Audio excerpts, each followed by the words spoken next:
vous allez quand même vous présenter. Ça me paraît la moindre des choses.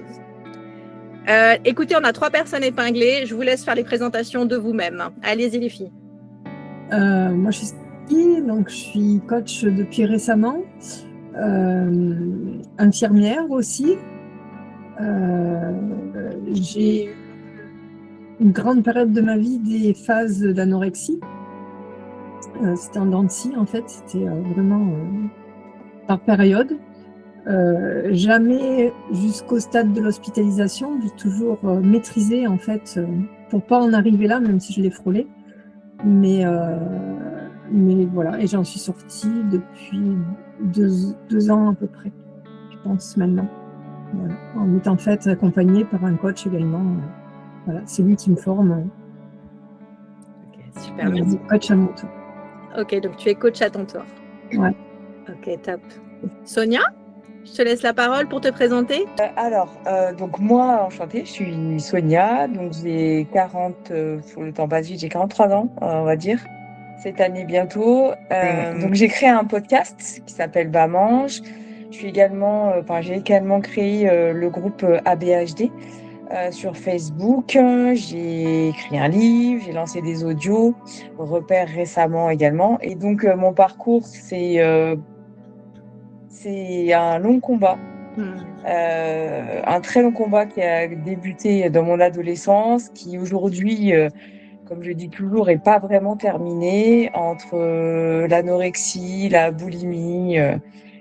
Je me balade dans les TCA, on va dire. Aujourd'hui, mais en fait, je me considère, on va dire, sortie de tout ça, sans vraiment l'être, à ma façon. Et j'essaye vraiment d'accompagner et de transmettre mon parcours et d'aider un maximum de personnes à travers mes podcasts, à travers mes audios, à travers mon groupe. Voilà. Ok, top. Alors, je précise quand même que ton bouquin s'appelle 32 kilos, tout va bien. C'est ça. J'ai beaucoup aimé le titre qui en dit long sur le concept, enfin les pensées de l'anorexie.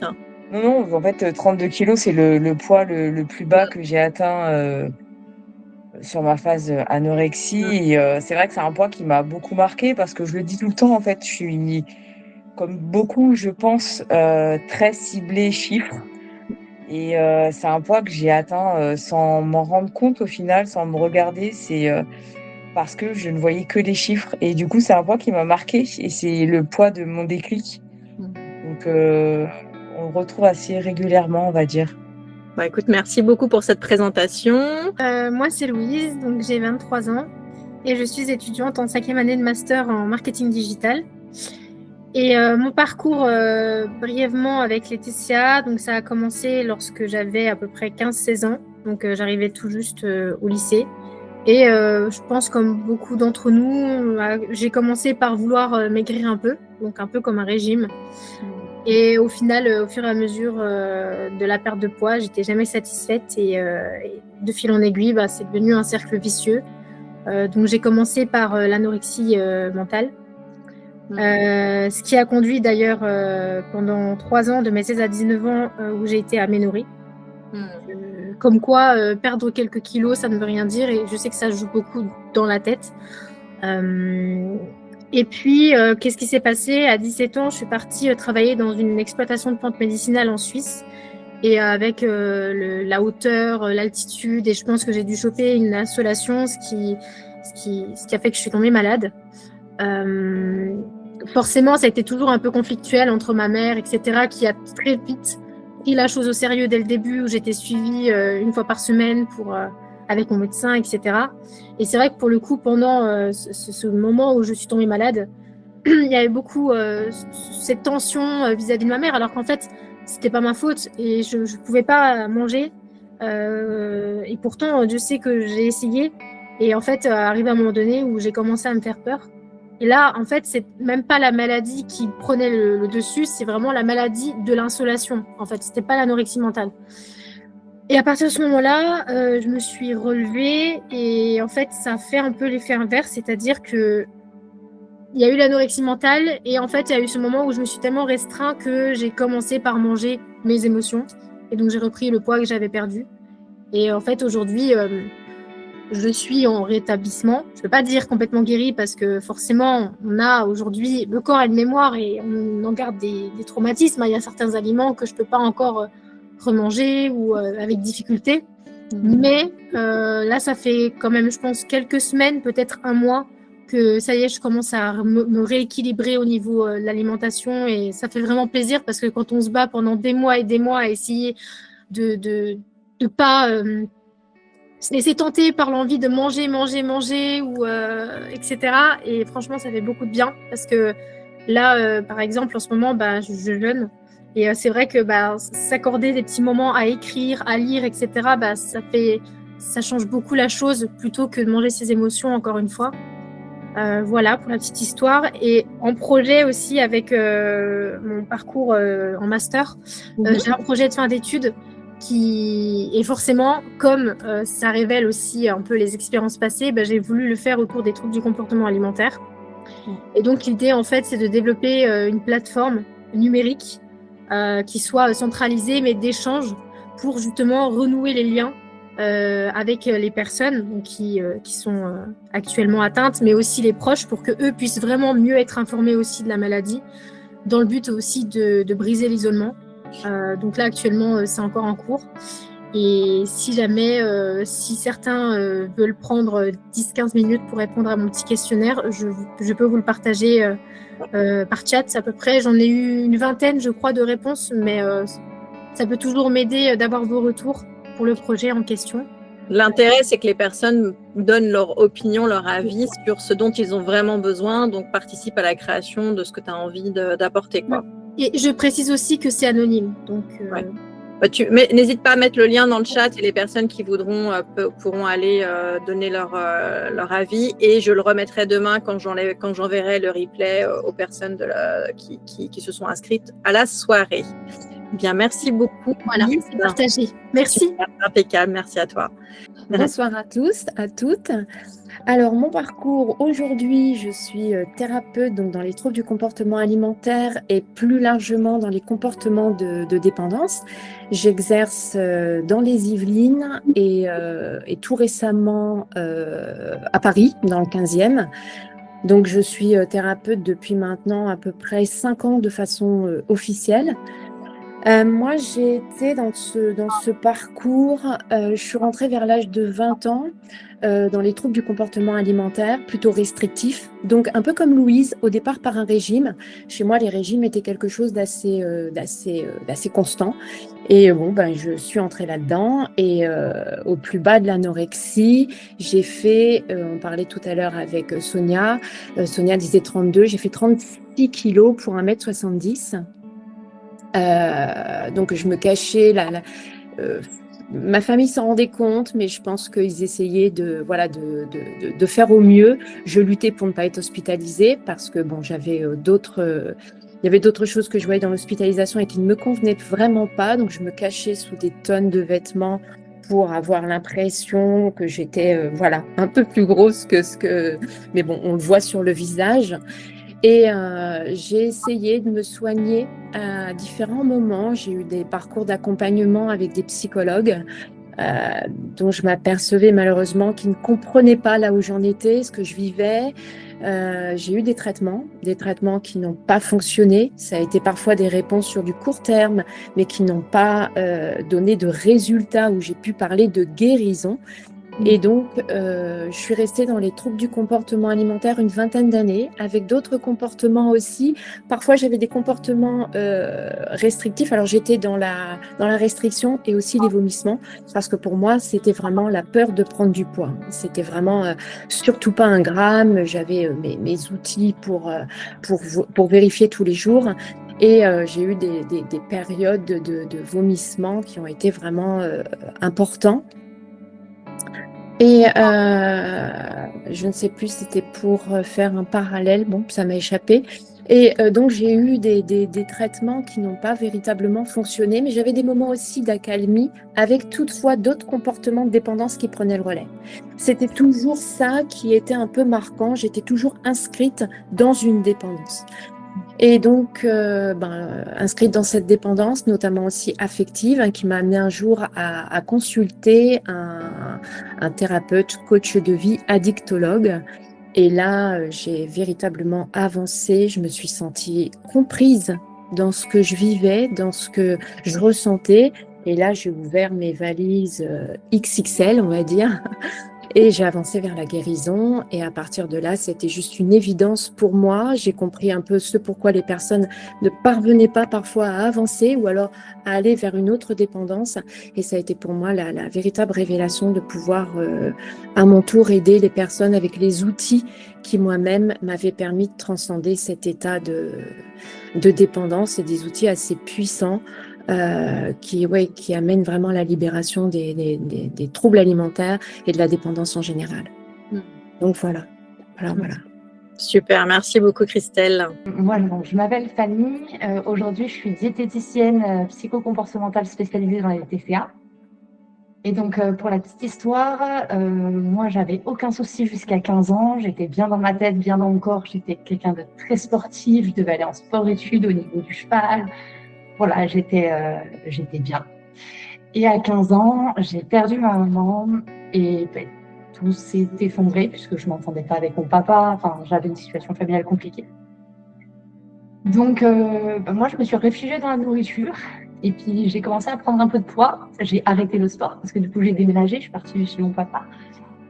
La prise de poids, je m'en suis rendu compte un jour en essayant de fermer mon pantalon, ça marchait pas. Et à partir de là, je me suis dit, c'est pas grave, on va perdre du poids. Et j'ai commencé à arrêter de manger quand j'avais faim, arrêter. Je faisais un peu n'importe quoi, mais j'étais pas totalement incontrôlable non plus, ça allait encore. Quand j'avais des bonnes journées, tout se passait bien. Et bon, j'ai traversé le lycée et après, on me dit qu'est-ce qu'on veut faire, qu'est-ce que tu veux faire dans ta vie? Et je me suis dit, je vais partir en diététique et je vais remettre un peu d'ordre dans tout ça, un peu d'ordre dans ma vie. Donc, j'ai fait 2 ans d'études de diététique pour sortir diplômée et complètement boulimique, puisque dans mes études, j'ai appris comment bien faire. Et pour bien faire, j'estimais que je voulais être diététicienne, donc je devais être l'exemple, donc je devais faire parfaitement. Et à vouloir trop bien faire, ça a empiré. À la fin de mes études, je pouvais faire 8 crises par jour. Une crise, j'étais capable de prendre 3-4 000 calories par crise. Donc, je faisais des crises énormes. 8 fois par jour, je vomissais derrière. La balance était littéralement collée à moi. Je me pesais le matin, je me pesais après manger, avant mes vomissements, après mes vomissements, à chaque passage aux toilettes. Enfin, c'était devenu vraiment le centre de ma vie. Et une fois que je suis diplômée, on m'a posé la question, bon alors, tu comptes faire quoi? Est-ce que tu vas t'installer? Est-ce que tu vas prendre des patients? Est-ce que tu veux travailler en hôpital? Et dans ma tête, j'étais juste une diététicienne boulimique. Donc, je me suis dit que je n'allais pas m'arrêter là. Je me suis intéressée à tout ce qui était psychologie, donc je me suis formée en psychologie clinique. Ça m'a bien expliqué le fonctionnement, mais je n'avais pas la solution. Et donc, j'ai cherché. Moi, j'ai fait du coup de la PNL, technique de coaching. Je suis partie étudier les TCC, thérapie des schémas. Et au fur et à mesure, en me faisant accompagner à côté, en remettant les choses en place, j'ai réussi progressivement à m'en sortir. Quand on parle de guérison, moi, je précise toujours que voilà, c'est pas parce qu'on est guéri qu'il n'y a plus les pensées, c'est pas parce qu'on est guéri que des fois, il n'y a pas des moments où on est fragile. Moi, ça, je l'ai vécu une fois que j'ai arrêté les vomissements, etc. J'étais déjà en couple avec le papa de ma fille, donc on a décidé de faire un enfant. Ma fille, c'est le plus beau cadeau de ma vie. Par contre, ma grossesse, le changement de mon corps, alors que je suis formée aux techniques corporelles, ça n'a pas été évident non plus. Donc, il y a des choses qui restent, mais c'est vrai que quand on l'a traversé, on sait que c'est une mauvaise journée, le lendemain, ça ira, et on peut avoir les outils pour se dire, OK, là, ça va plus, je prends une pause. Voilà. Donc, c'est quand même possible. Aujourd'hui, je vis bien, ça n'occupe plus mes pensées, je m'occupe de ma fille, j'en profite pour accompagner du coup les TCA puisque je connais cette situation et qu'à l'époque, moi, je ne trouvais pas de solution qui me convenait. Du coup, aujourd'hui, j'accompagne, alors, principalement en présentiel, en une personne à la fois, en individuel, voilà. Je commence à me mettre aux techniques de groupe, puisque j'aimerais bien faire, je sais qu'il y a un énorme problème dans les TCA, c'est qu'aujourd'hui, les parcours de soins ne sont pas tous remboursés, que ça peut être très compliqué de se faire accompagner, donc j'aimerais me lancer dans l'associatif, et donc j'essaye de mettre en place des ateliers de groupe pour pouvoir aider un maximum de personnes à côté. Ok, top. Bah, merci beaucoup pour ce partage de ton parcours, Fanny. Alors, j'ai reçu 2 questions juste avant de commencer cette soirée. Donc là, c'est, je vous l'ai dit, quelle posture parentale faudrait-il adopter pour mieux accompagner? Donc là, c'est une maman qui parle de son enfant. Je ne m'avancerai pas trop puisque ça dépend énormément de la personne à accompagner. Je ne connais pas l'enfant, donc voilà, on est tous humains, on a tous nos préférences, on a tous notre sensibilité aux approches, donc c'est à voir plutôt avec l'enfant, ce qui se sent aussi. Moi, je poserais le cadre avec l'enfant. Je lui demanderais ce qu'il se sent capable de faire, ce qu'il ne se sent pas capable de faire, quelle posture l'aide ou ne l'aide pas. Et les choses sur lesquelles je trouve ça important de revenir avec les parents, c'est différencier la maladie de l'enfant. C'est-à-dire quand à un moment, c'est pas possible dans la maladie de manger et qu'on dit non, c'est pas nous, c'est la maladie. Et dire arrête tes bêtises, souvent on se sent coupable en face.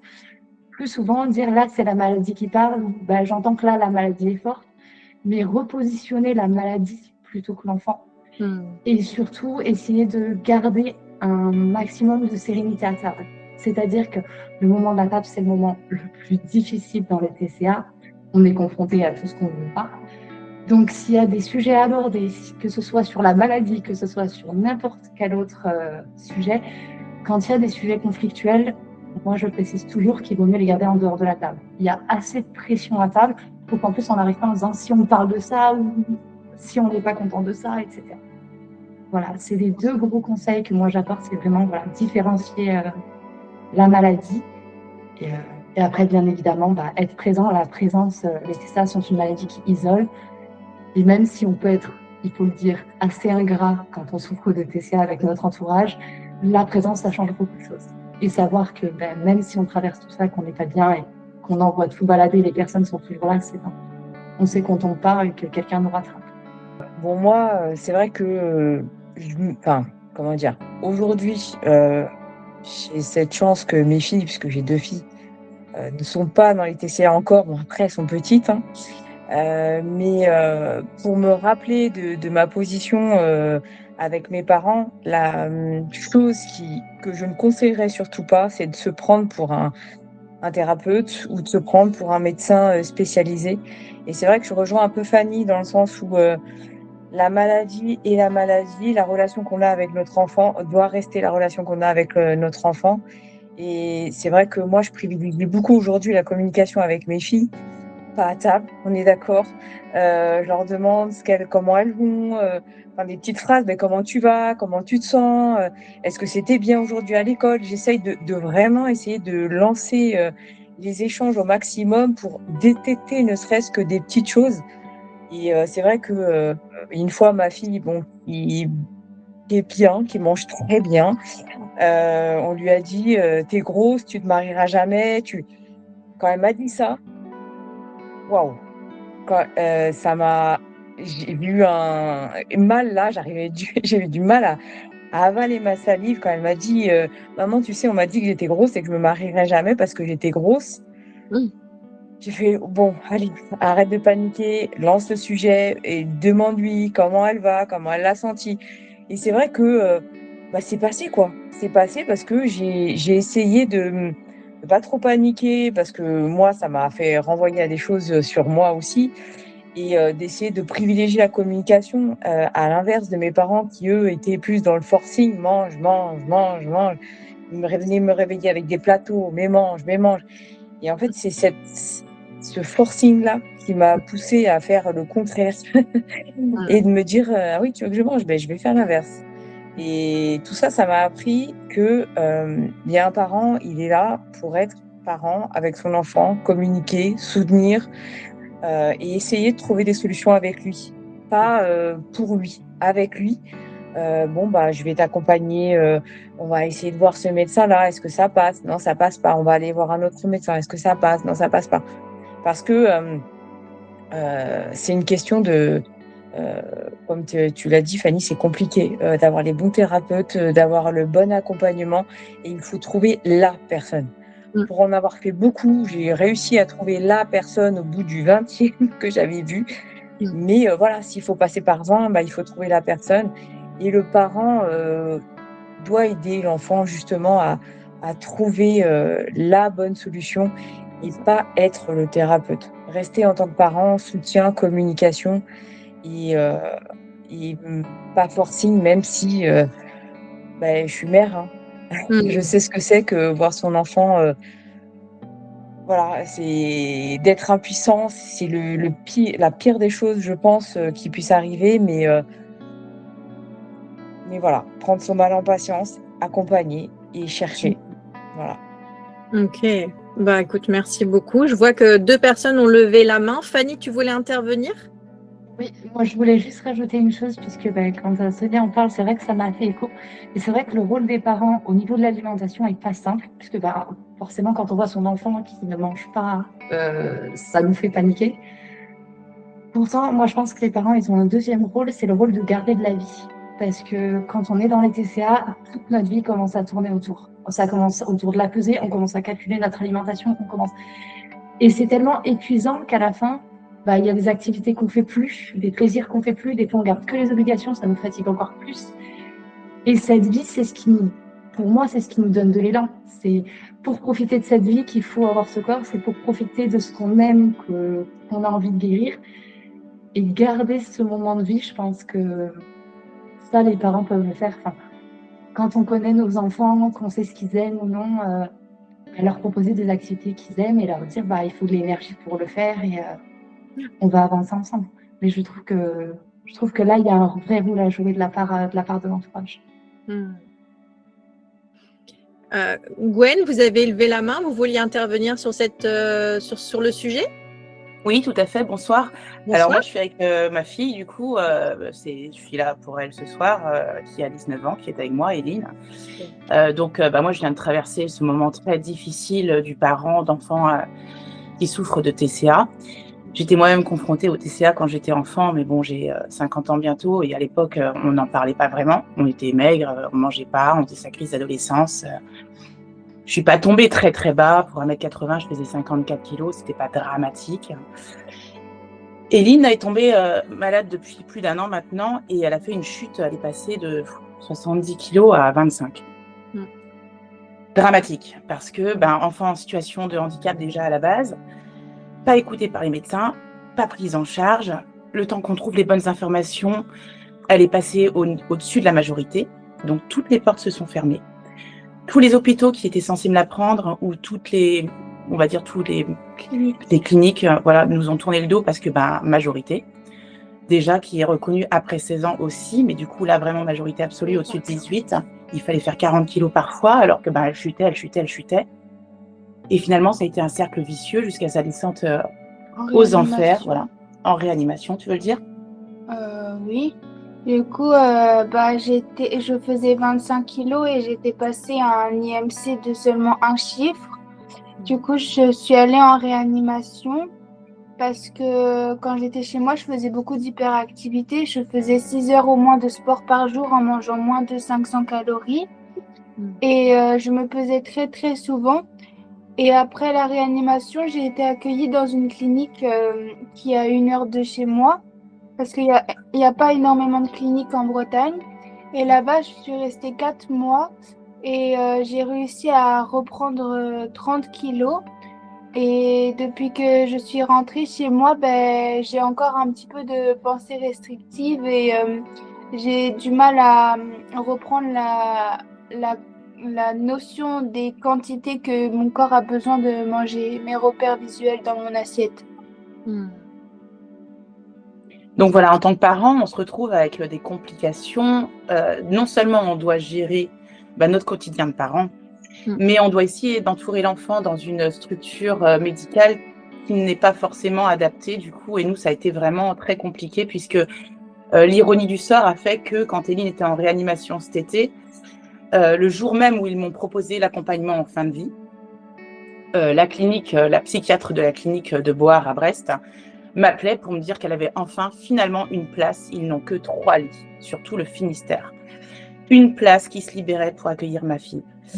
Et quand je lui ai dit que je venais d'accepter et qu'elle venait d'accepter sa fin de vie, elle a pris ses dispositions pour la faire transférer d'abord à la Cavale Blanche, qui est un hôpital des armées, où elle a dû être transfusée en urgence du coup. Parce que j'étais trop faible pour rentrer. Voilà, parce que trop faible pour rentrer en niveau psychiatrique à Beauharre, quoi.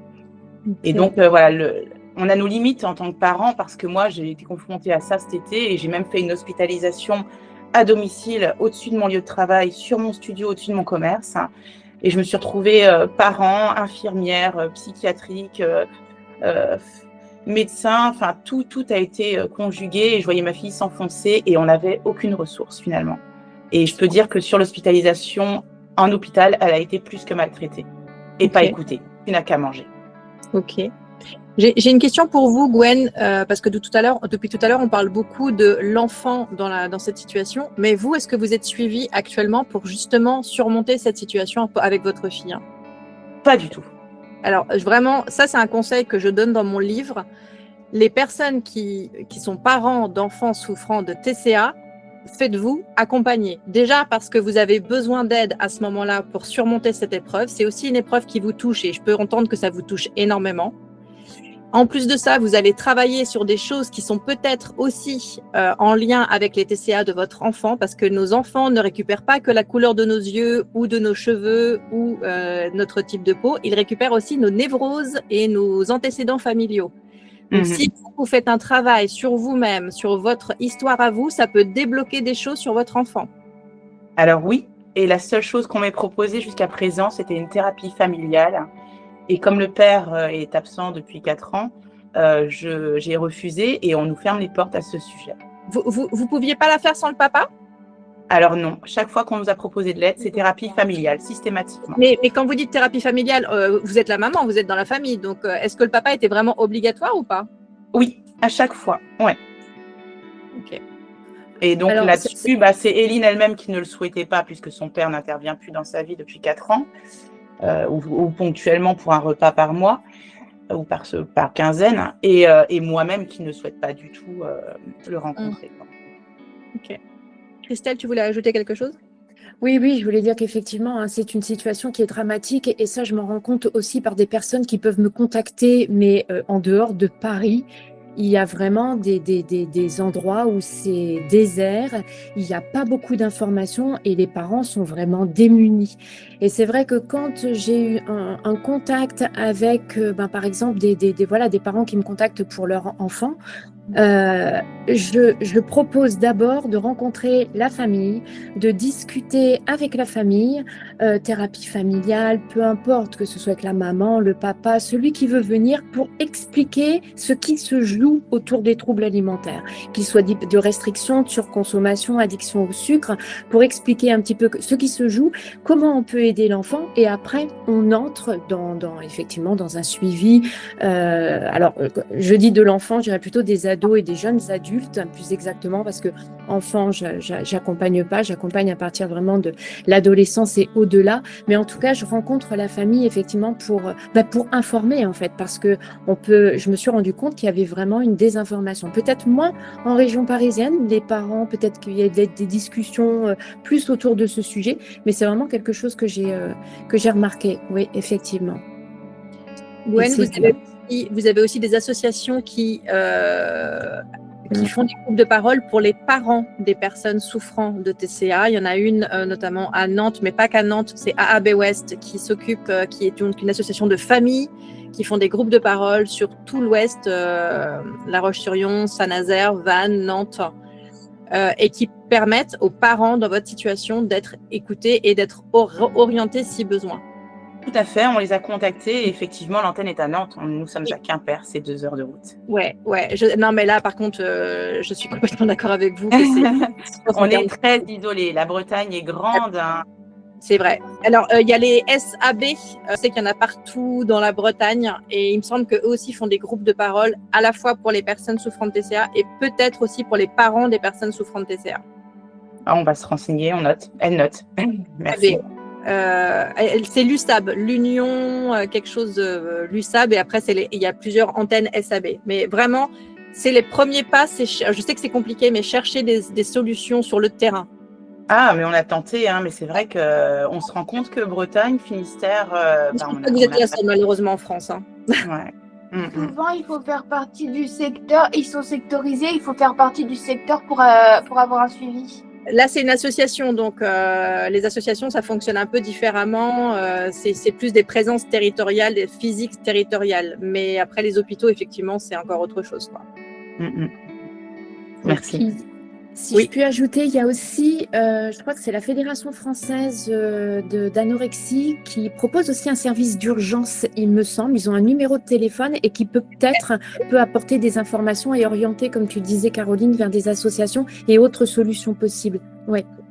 Ouais. La FFAB, Fédération française d'anorexie boulimie. Vous avez aussi la FNA-TCA, Fédération nationale des associations qui touchent à toutes les TCA, donc FNA-TCA. Ce sont deux associations qui vont vous donner des informations sur les personnes les associations qui peuvent vous aider, ou les hôpitaux ou les spécialistes qui peuvent vous aider. D'accord. Union Solidarité Anorexie Boulimie USAB. Merci Marc, qui est donc mon assistant ce soir. Super. Écoutez, en tout cas, bon courage à vous. Je vous envoie toute ma sympathie, parce que je sais que c'est un vrai parcours du combattant. Merci. Avec plaisir. L'autre question, c'était justement toujours pour les parents et pour les enfants. Comment ne pas tomber dans des réactions qui font plus de mal que de bien? Donc, la réaction la plus adaptée pour vous, les filles, ce serait quoi?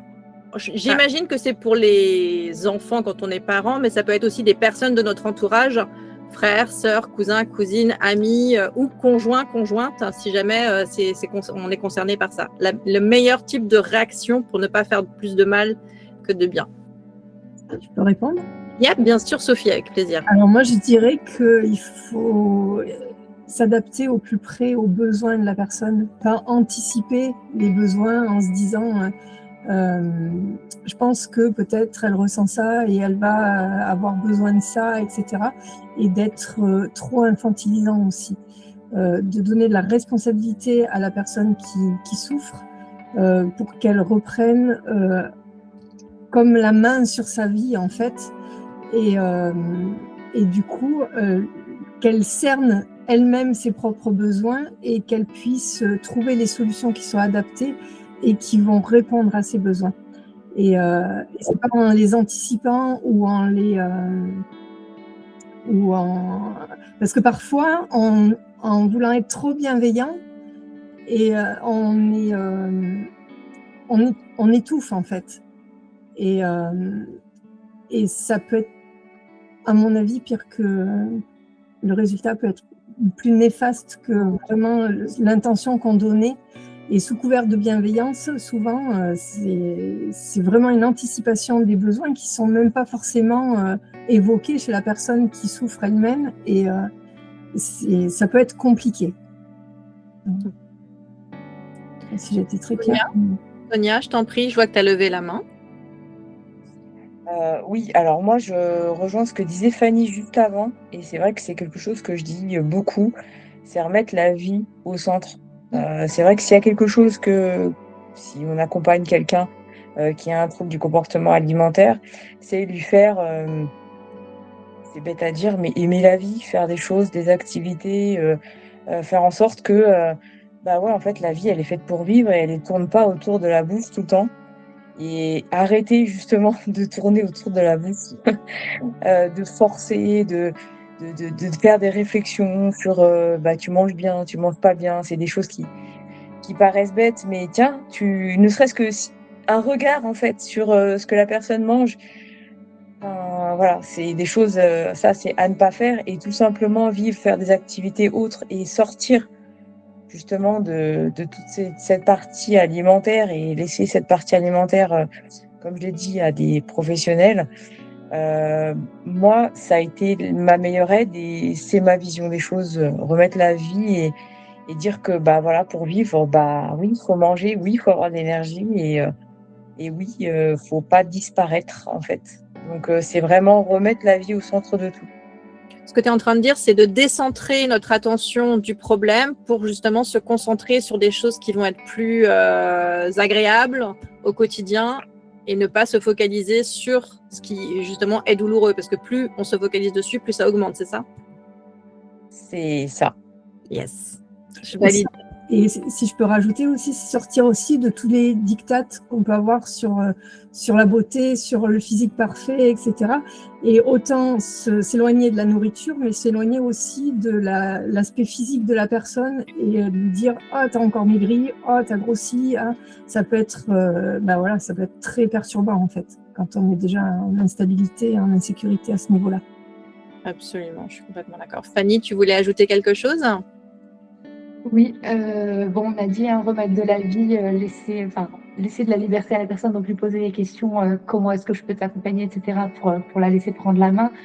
Tu as parlé aussi tout à l'heure donc de se faire accompagner. Moi, je pense que c'est important de prendre soin de soi quand on est accompagnant dans cette maladie, puisqu'on n'a pas la même patience, on n'a pas la même disponibilité d'écoute. À un moment, c'est aussi une charge sur les épaules. On a tous nos propres problèmes.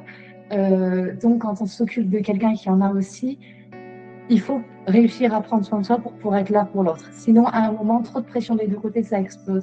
Exactement. Et je voulais revenir sur le point, justement, quand on dit les mauvaises réactions, on est humain. Il y a des moments où on n'en peut plus. Des mauvaises réactions, on en a tous. Et je pense à une maman qui a commenté en anonyme il n'y a pas longtemps sur un groupe Facebook qui a dit « J'en pouvais plus, j'ai giflé ma fille ». Et ça, c'est des réactions qu'on peut avoir. Voilà, c'est... Ok, c'est pas la bonne réaction, c'est pas celle qu'il faudrait avoir, mais c'est des réactions humaines. Et dans le moment où on a une autre réaction, j'ai envie de dire, il faut dédramatiser, on est humain. Par contre, c'est important de revenir dessus et dire à la personne en face, voilà, on a aussi nos limites, on est quand même là, on va faire au mieux, et lui demander aussi ce qu'elle a pu vivre dans cette situation, ou lui demander ce qu'elle aurait aimé qu'on fasse, ou comment est-ce qu'on aurait pu... Enfin, chercher des solutions ensemble sur comment faire autrement. Et ne pas rester sur cette mauvaise réaction qui est voilà, c'est quand même des maladies qui nous fatiguent, c'est des maladies épuisantes, autant pour nous que pour notre entourage. Ça peut arriver. Voilà, on ne pourra jamais être parfait. Et ça arrivera d'autant moins qu'en tant que parent ou en tant qu'accompagnant d'une personne souffrant de TCA, on se prend en charge, on se soigne, on peut de manière à être plus fort, plus près, capable de gérer cette situation. Donc, la meilleure façon d'aider une personne, c'est de s'aider soi-même, finalement. Si j'ai bien résumé toute votre... Et ça donne l'exemple aussi.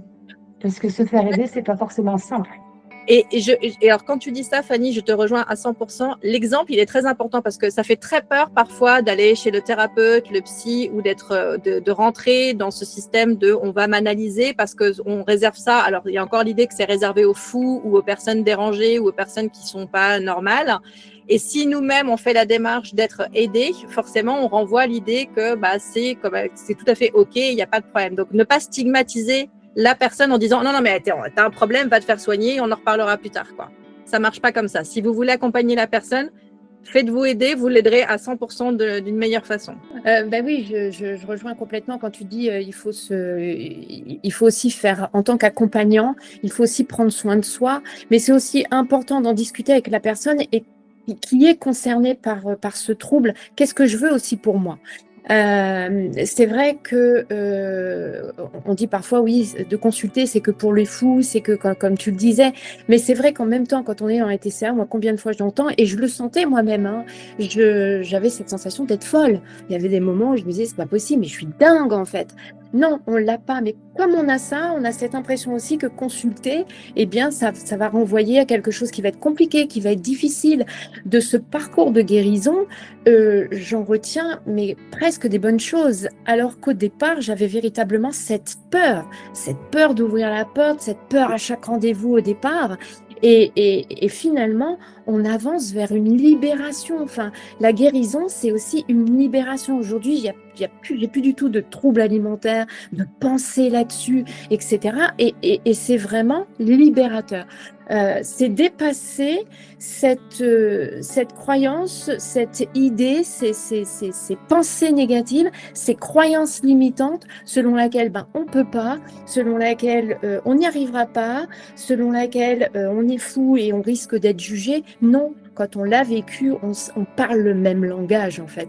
On a la même langue que la personne qui vient. Donc c'est vraiment, oui, peut-être de pousser des portes jusqu'à se sentir compris. Et après, on y va en fait pour sortir de là. Exactement. Tout à fait. Louise, tu voulais intervenir? Oui. Moi, j'ajouterais surtout que, en fait, bien au-delà du fait que au début de la maladie, c'est vrai qu'on peut être beaucoup dans le déni. On peut refuser d'être consulté par un professionnel. Je sais que de mon expérience, c'est ma mère qui m'y a emmenée pour un psychologue, mais en fait, à partir du moment où ça ne vient pas de soi-même, on n'a pas la volonté de parler et on veut juste rester dans son coin et ne rien exprimer, ça ne peut pas fonctionner. Et il y a eu un moment donné où, quand j'ai eu ce déclic, j'ai senti, en fait, c'est comme si, après toutes ces années où voilà, je me renfermais un petit peu dans ma bulle, je n'osais pas exprimer les choses, où vraiment là, j'ai conscientisé le phénomène un peu global. Et là où je me suis dit, là, ça y est, je suis prête, j'ai envie d'aller voir quelqu'un. Et je l'ai fait de moi-même. Je suis allée voir un thérapeute, psychothérapeute. Au final, j'ai arrêté parce qu'il ne me correspondait pas. Mais j'ai compris en faisant cette démarche que c'était déjà un pas de plus qui finalement est une victoire. Et en fait, même si avec un professionnel de la santé, peut-être que ça ne vous correspondra pas, mais parfois, il y a des proches, que ce soit un meilleur ami, un ami, quelqu'un sur qui vous avez confiance, ou par exemple écrire, etc. Je sais que ça aide à évacuer beaucoup d'émotions.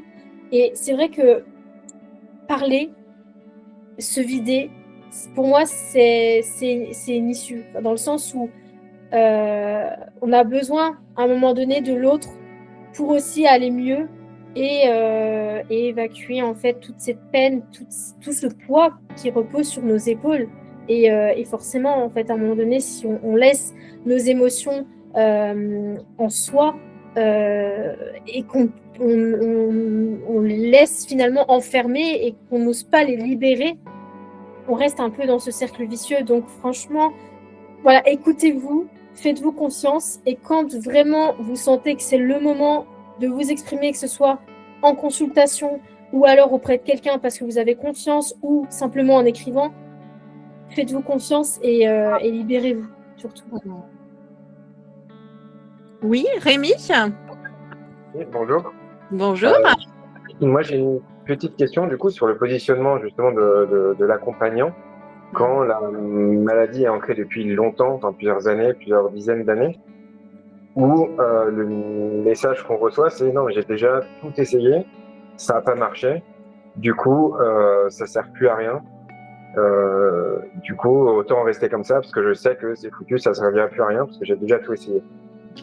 Quand vous dites accompagnant, c'est accompagnant familial ou un thérapeute? Non, ami. Enfin, ouais, familial ou ami, ouais.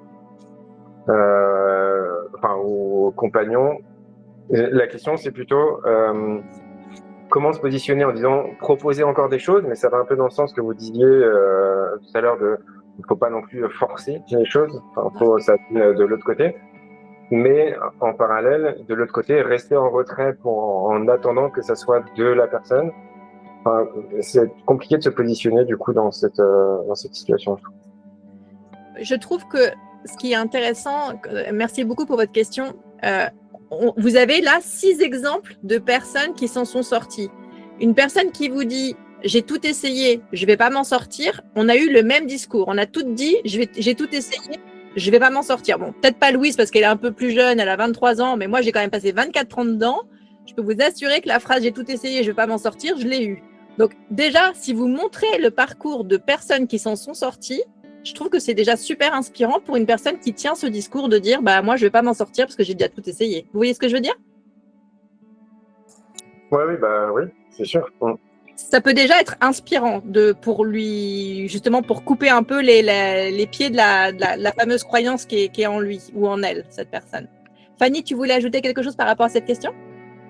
Moi, sur ça, j'aimerais dire qu'il m'est arrivé d'accompagner des personnes, parfois de 60 ans, toujours dans les TCA, qui étaient tombées dans les TCA à l'adolescence, donc 40 ans de maladie, et qui voulaient juste passer une fin de vie sans se libérer. Ils disaient, j'ai fini mon travail et j'ai l'impression de ne pas vivre, de toujours tourner autour de la nourriture. C'est possible. Et dire à cette personne, c'est possible, et lui dire, si tu n'y crois plus, si tu veux, voilà, on peut chercher des associations, on va aller à la rencontre de gens qui s'en sont sortis. Ceux qui ne s'en sortent pas, souvent, c'est qu'à un moment, on a arrêté d'essayer. Il faut du temps parce que les méthodes sont différentes et elles ne nous correspondent pas tous. Il faut du temps parce qu'une bonne méthode peut ne pas fonctionner si on n'est pas en confiance ou pas avec le bon thérapeute, parce qu'on a tous des affinités. Et oui, des fois, ça prend énormément de temps de trouver la bonne personne. Mais une fois que c'est trouvé, c'est possible. Tout à fait. Sonia, tu veux ajouter quelque chose? Oui, c'est un peu un mix entre tout ce que vous avez dit, mais c'est vrai que la personne qui dit j'ai tout essayé, j'y arriverai pas, oui, on l'a tous dit, je pense, et moi j'ai dû le dire une dizaine de fois. Mais c'est vrai que l'accompagner en lui disant écoute, moi je pense que non, enfin, c'est possible, regarde l'exemple, les faire. Par exemple, quand j'étais d'accord avec Louise par rapport au témoignage, au fait de parler avec des gens qui sont passés par là, de faire partie de groupes sur le groupe ABHD. Tous les jours, j'ai des posts de personnes qui ont envie de parler de leur cas, parce qu'on a tous l'impression qu'on est les seuls à vivre ce qu'on vit, qu'on est les seuls à penser ce qu'on pense, qu'on est les seuls à faire ce qu'on fait. Mais pas du tout. Pas du tout. On se retrouve tous dans tous les propos, dans tous les posts. Et parler de ça à des personnes qui vivent la même chose, eh bien, et inciter la personne à faire partie de ces groupes-là, je pense que ça peut énormément la soulager, parce que en tant qu'accompagnant, c'est dur de comprendre ce qui se passe dans la tête. Et je vais donner un exemple là qui m'est arrivé récemment d'une collègue dont le mari était alcoolique et est tombé dans l'alcool. Alors, on est d'accord, c'est l'alcool, c'est pas les TCA, mais des similitudes addiction. Et en fait, quand sa femme, que je connais très bien, lui a proposé de m'appeler pour... après, il me dit, non mais attends, rien à voir, pourquoi je l'appellerais, etc. Et ben, je peux vous dire qu'on s'appelait tous les 2 jours après, parce que tout ce qu'il me disait, tout ce que je lui disais, il entendait, et il me dit, mais c'est fou, tu penses pareil que moi, c'est fou, je suis pas fou, t'as vécu la même chose, mais raconte-moi. Et ça lui faisait tellement de bien de parler à quelqu'un qui le comprenait, de se lâcher et de dire ce qu'il avait dans sa tête, parce qu'il n'osait pas, en fait. Il n'osait pas mettre des mots sur ce qu'il pensait, parce que il pensait qu'il était fou. Et non, en fait, et tu vois, enfin, excuse-moi, Rémi, je te tutoie, mais c'est ça, en fait, c'est inciter la personne à parler, de vraiment mettre des mots sur ce qu'il pense, c'est déjà énorme.